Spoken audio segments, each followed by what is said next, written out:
Good morning. I'm Sergeant Washington Moscoso, Washington Moscoso, with San Antonio Police Department.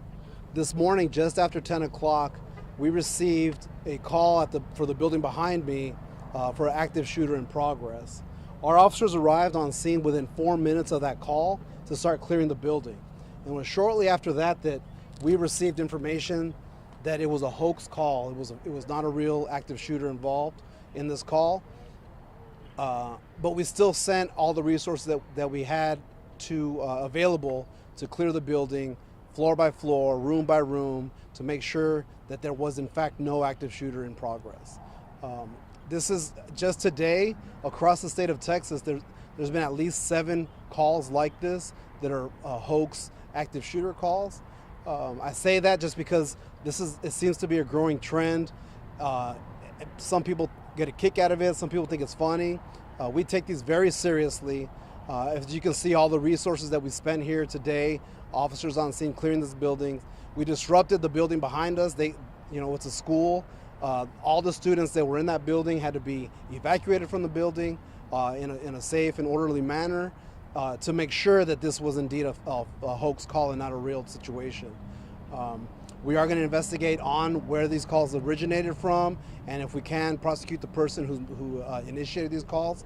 But again, San Antonio Police Department and also the University of Texas Police, they helped in clearing the building behind us.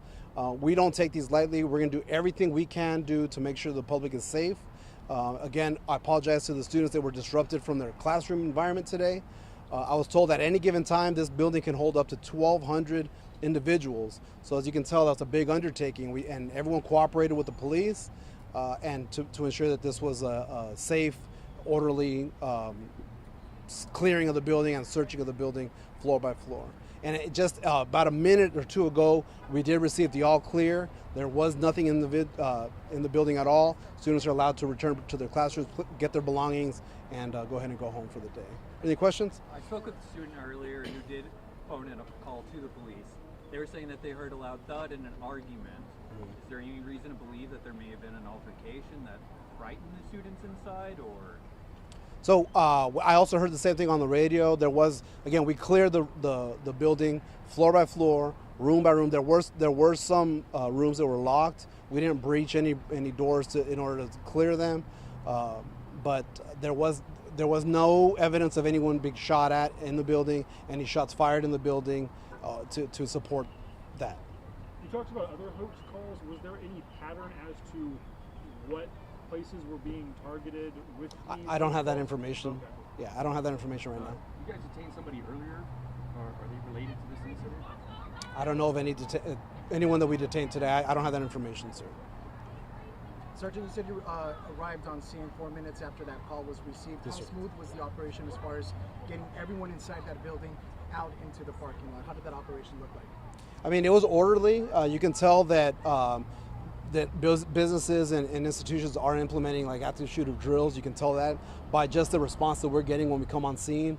People are exiting in an orderly fashion. They're leaving stuff behind. They're not grabbing everything and going out with, this is something that's urgent. Again, it was a hoax. We knew it was a hoax early on, but we're not gonna cut corners and just take that at face value. We're gonna make sure, double check, triple check, redundancy to make sure that there was in fact no threat to the public here. Who all responds to a situation like this? Anyone available. SAPD is gonna send whoever we have. Again, UT Health has they occupy part of the building behind us, so they also have officers that came and responded to it. But yeah, we had officers from patrol. We had officers from our street crimes unit. If you saw those some plainclothes officers back to us that were from our undercover units and stuff like that. Whoever's available is going to come to a situation like this.